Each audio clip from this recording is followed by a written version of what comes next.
What's up, guys? Sub-Zero here, back for another VOD review. Today we got something really cool. So this is a tech that I saw Demacian Raptor tweeting about. I can pull up his tweet for you guys real quick because this is a pretty wild tech that is really strong. And if you're not following Raptor on Twitter, go check him out. He posts, occasionally some really cool TFT tech.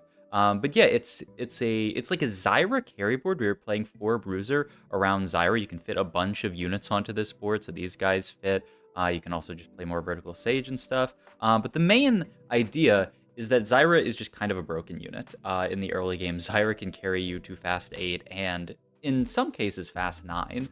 So if you get an opener where you can play around the Zyra unit, you should certainly try to do it. Now, this is actually my own VOD that I just played on ladder because I couldn't see too many people playing Zyra into this comp. Maybe there are other people doing it and I just, aren't aware of the VODs. But hey, I played a great game on it. I don't think I played this game perfectly. We can watch back some of the game, I would say, and learn from it. But I would say I played this game pretty well, and it does show off how strong this comp is. One thing already I think is I should have just held Koboko 2 here. I wanted to like hedge my bets and hold on to this Caitlyn pair. But I mean, once I see the Zyra, I know I'm going to play around Zyra here. Augment-wise here, Silver Veil is generally good just because of the prevalence of Lissandra in the meta. I don't really want to take either of these other augments. And then I get Band of Thieves, which I think is just a fantastic early augment. We get Storyweaver in here. We are going to go for the AP buff because it's really nice on Zyra, and then slamming Nashor's Tooth and then slam the TG onto Garen. I actually probably should have waited to slam the TG just because Garen's maybe not the ideal unit to put it on. Ideally, I would hit like an Amumu or an Alawi or something that I could fit it on. So I probably should have waited. I would have ended up slamming it on Garen here anyway, but you can already see how just with the Nashors, Zyra won 1400 damage in a pretty quick fight. This unit just outputs so much damage. She is just a monster among monsters. Also, you can see I'm doing the little triangle positioning here with the Sivir. Another thing this game is actually we have a really interesting Exalted. It is Soraka, Annie, and there's another unit. I think it's Soraka, Annie, Zyra, now that I think of it. Yeah. Soraka, Annie, Zyra. Gnar is also in there, and honestly, I should have, I think, held this. Yeah, I end up losing this fight just barely due to positioning, which feels really bad. I want to be able to sell and make 10 here, but I should have held the Gnar here, knowing that there's actually a decent chance that I end up playing Exalted on this board. I end up getting bailed out because I get the Gnar back later, but I definitely should have held on to the Gnar here.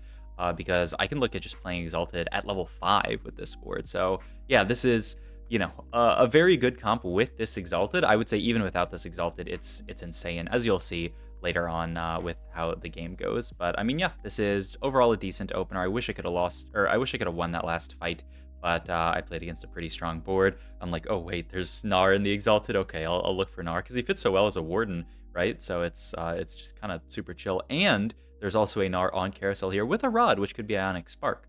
This comp, because you're playing around Zyra so much early, it doesn't really prefer making heal cut just because you're already going to have all that heal cut from Zyra.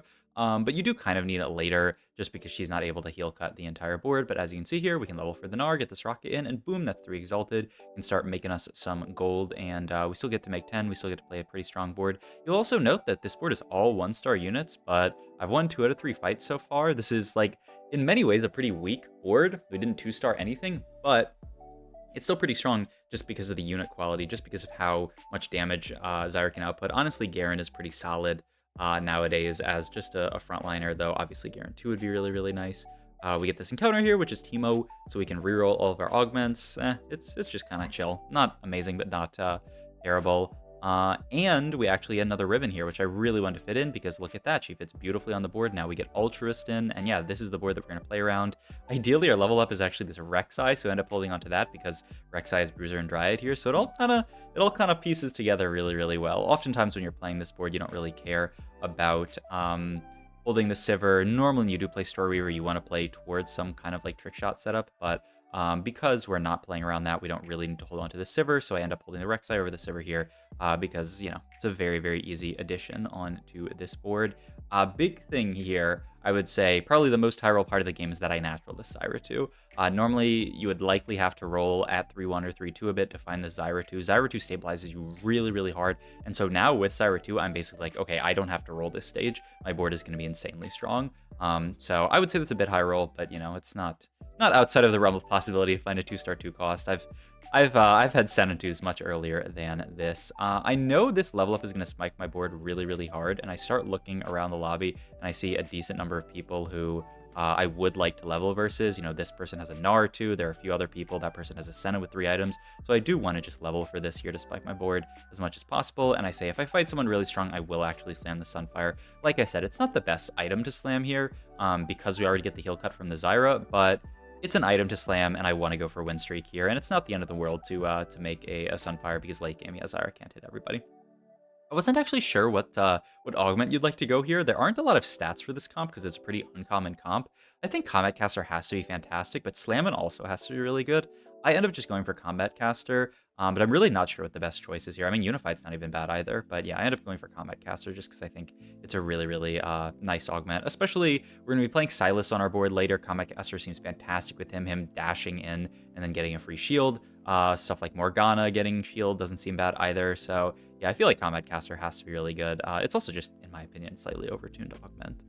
We pick up Ornn here, which means we have to lose Bruiser, but we do get to play Ornn, and I just think Ornn is similar to Zyra, is just a really, really strong unit to play around early, so I opt to just play Ornn here, and I think it's correct. I really want to farm item for this Gnar. I don't know why. I should just swap the Ornn and the Gnar so that the Ornn is in between the Gnar and the TG unit, so that, you know, he always farms item for Gnar, but for some reason I like mess around with my positioning for a while and do like this, but he keeps farming item for Riven because they're equidistant, so yeah, this was kind of troll. If I had lost this fight, it would have felt really, really bad, but Gnar does too much damage with Combat Caster, and I mean, look at the Zyra, man, just boom, boom, boom. I didn't see how much damage that was, but that was like a lot there.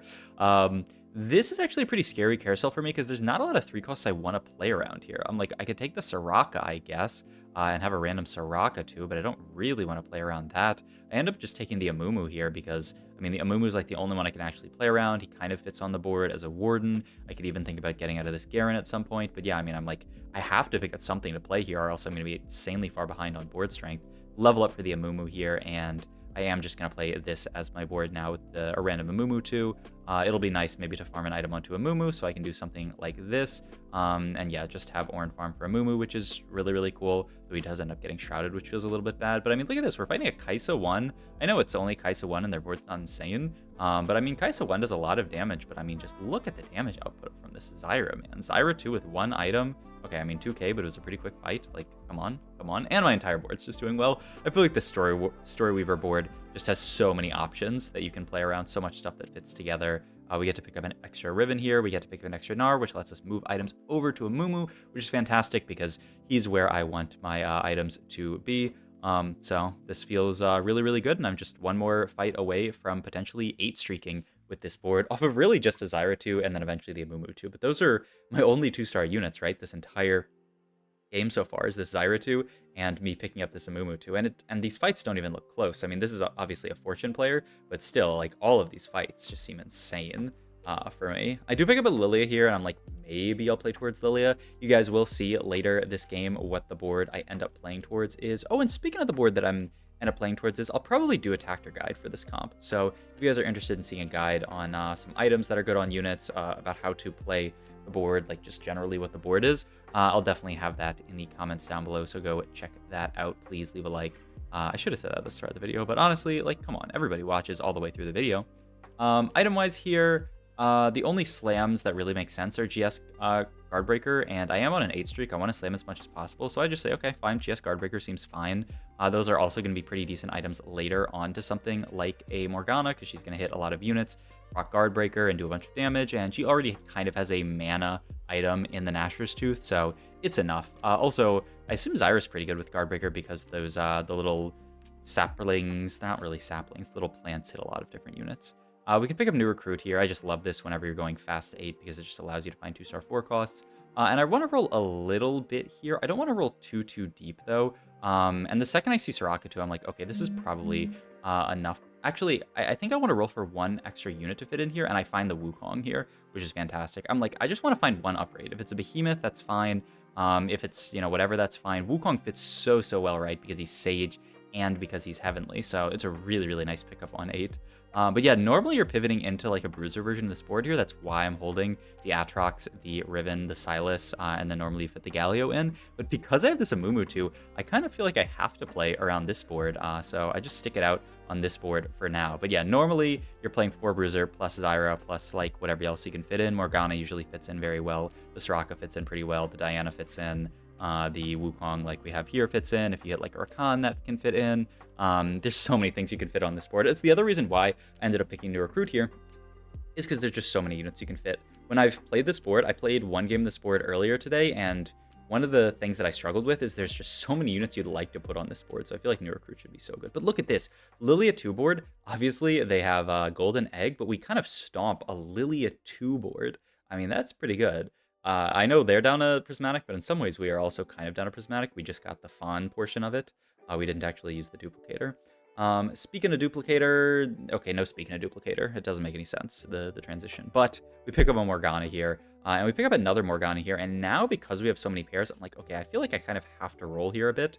I end up picking up Orin 2 and saying, okay, that's good enough to stop on. But yeah, I mean, like, I was Morgana paired there. I have a Galio, I have a Silas. Like, I feel like if I hit, and then I ended up Orin paired, like, there's so many things to roll for there. So I feel like that's a pretty appropriate roll, because I want to keep my win streak. Obviously, I still want to go 9, but I thought there, with Morgana, Galio, Silas, Ornn, even Annie being possible hits, like, there's no way that I miss on that roll, and I didn't miss on that roll. I end up hitting the Ornn 2, which stabilizes me pretty hard, and that's going to make it really easy to just push fast 9 here, and just get into the board that I want to play, which is going to end up being Annie over the Gnar, just because Annie is a better unit to fit Exalted in. Normally you don't play Annie on this board, but she was Exalted this game, and she's a pretty solid unit. I'm always trying to play Zyra and Soraka, so just fitting in a random Annie isn't too difficult.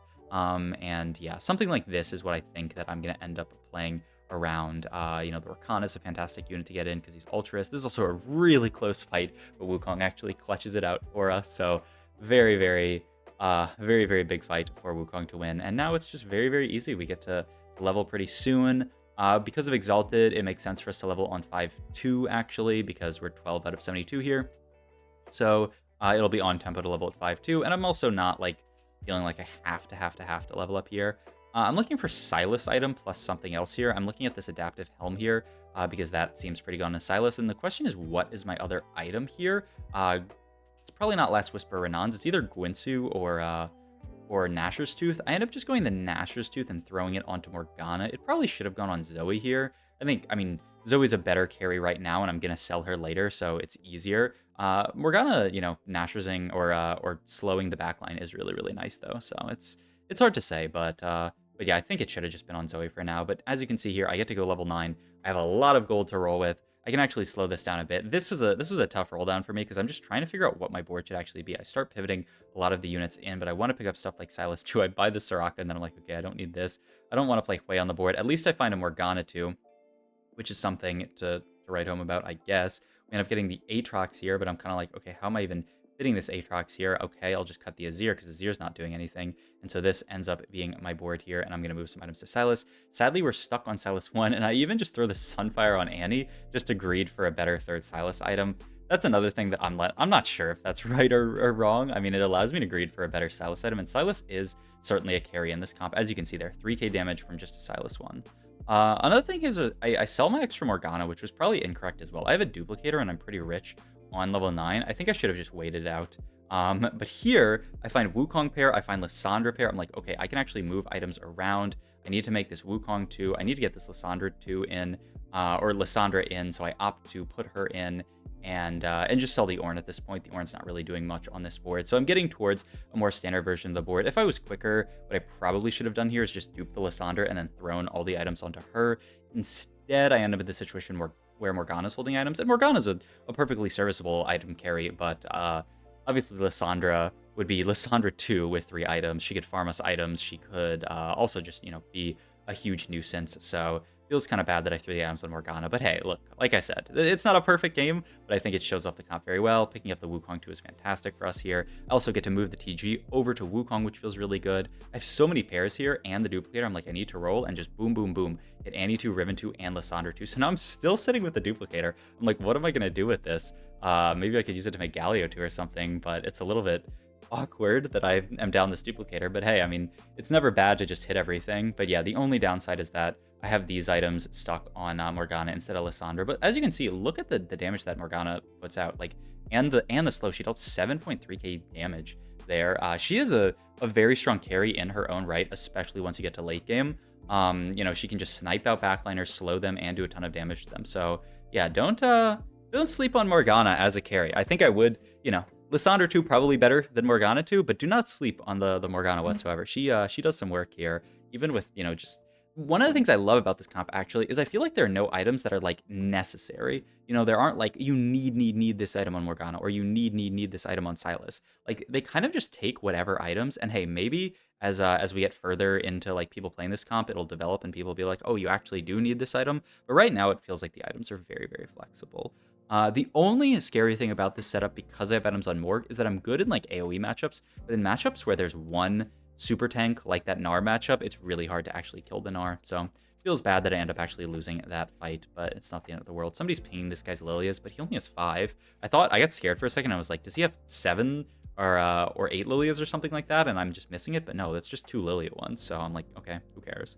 Item-wise here, I go for Edge of Night and throw it onto Sylas. Another thing that I'm not like completely sure about, I could have thrown the Edge of Night on Lysandra, probably would have been correct, just because you'd prefer to itemize a 2-star 5 cost as opposed to a 1-star 4 cost, but I'm still trusting that I'll find a Sylas 2 at some point, but yeah, probably should have just been Lysandra items. I mean, Sylas is a monster. As you can see here, he just tanks a lot and does a lot of damage, but it's still not enough to really make this worth it. Yeah, 3.4k, a little bit more damage than just the Lysandra with the item, which is pretty crazy, but still. Probably should have just been on Lysandra to guarantee her safety, especially in a lot of these matchups like Gnar, where Gnar can throw Boulder, and it can potentially take out Lysandra. But yeah, at this point, I'm just looking to go 10 and hope that I can cap out higher than this Gnar board. The scary thing about boards like the Gnar board is that they're going to get stronger and stronger and stronger because of Dryad, so I do need to close out this game to cap out high and beat this board. I'm also fighting this Lilia board and realizing that I'm kind of lacking the damage to get through frontline. Partially because I have some items onto the Morgana, though my god, that Wukong ult. I mean, look at that, 10k damage out of Morgana. She's no slouch there. That was a close fight though. If Wukong didn't get that really nice ult off, I certainly would have lost that fight. But yeah, it's just me and these 2 other people. I'm 74 HP, so I'm like, well, I can easily just go 10 here. My thought process here actually was like, okay, maybe I can get out of the Sylas because I'm stuck on Sylas 2 and play more like Vertical Dragon Lord. That's one of the challenges of this comp is I feel like there's so many ways you can cap it. You know, you can do this setup. You can even like full pivot your board and play into stuff like Azir. If you know you have like we had the Ornn earlier, but maybe if you don't have the Ornn, you can go back and find the Ornn on like level 9, level 10. I just feel like there's too many options. It's so overwhelming. I ended up taking Heavenly Spat off Carousel. I also had the opportunity to take like Blue Buff or Adaptive Helm here. Heavenly Spat is really nice just because it gives Omnivamp to your entire team and upgrades your Heavenly value, which is extra attack speed, extra AP to everybody. So I think this is correct, but I'm kind of item starved, right? Like I wish I had more items on Lysandra. I wish I had items for like this Rakan that we're going to add in later. So that's another thing that I'm not completely sure about. TFT is a cool game. I would love to have this game reviewed. I want to like have Raptor review this game because I'm pretty sure there were other things that I could have done even better. Even though the game ended up going quite well for me, I'm pretty sure, you know, I played this game far from perfect. I do think, though, it is a very good proof of concept for this Zyra into this Sylas plus Morgana type carry, or even Zyra into Fast 9, which is kind of what we ended up doing this game. But yeah, 52 gold here, just looking to go level 10 ASAP. There are... Well, one of these 2 people is going to have to die at some point unless they just fight me back to back to back and like me and my ghost. Like eventually one of them will die. So it'll be ideally in my head, it's the Gnar player that dies because I feel like they're the harder matchup to win. But I mean, so far both of them are still alive, which is pretty incredible. If I had less HP, I actually might have gone like 3rd this game, which would have been very, very tragic. But yeah, because of my Exalted, it is 52 to level after this round, so I can just level up on tempo. I also have Exalted in, so that's going to be a bunch of damage for my entire team once I'm pushing 10, so that feels really, really good. I decided I'm probably not playing around Lee Sin in this spot, so I just go 10, pick up Silas 2, pick up a Diana that might potentially come in. I put the Rakan onto the board, and yeah, this is basically gonna end up being the board. I need to just roll down here to try to pick up something 2-star. Opt to sell the Morgana here, which I think is absolutely correct, so I can move the items over to Lissandra. Get a little dizzy here and end up going Gunblade, GS, Lissandra. I mean, I don't think it's bad by any means, but I don't know. There might have been. I can actually jump back here. Like, do you guys think there was a better item for me to take here? I mean, I have the Sunfire, so I don't really feel like I need Marilla or Red buff, but it is kind of repetitive heal cut, which is nice. Like, I get to, like, throw a unit to backline and heal cut them. I don't know. I think this was fine. Gunblade, Lissandra doing a decent bit of damage, and then I just GS her because she's got to target frontline, whereas Rakan can maybe jump backline. I don't know. A lot of stuff this game that was very hard, but now with these upgrades, I can absolutely stomp this Lilia player. Yeah, itemized Lissandra too. It was night and day. And now I just have to roll down here to pick up either Morgana 2 or the Azir. Oh, one thing that I'm so silly. Like, it took me so long to do this game, but in Raptor's tweet, he does talk about that. You should be putting your Silas 3rd row so that he gets the AP from Sage, right? You would much prefer him get the AP from Sage than the Omnivamp. So that's something that I kind of like mess up a lot of this game. I just leave him frontline for a while because I was like so confused about what the board should be. But definitely put him 3rd row. He's going to get a bunch of AP. He already has enough healing, so he doesn't need extra healing. So yeah. But yeah, it was a pretty, I would say, easy first. So I hope you guys enjoyed this video. If you did, please like, comment, subscribe, check my Twitch, all my other links down below. Once again, I will have a tactor guide in the description down below with my insights from the games that I've played so far in this comp. So please check that out, give it a like, and I'll see you guys in the next video.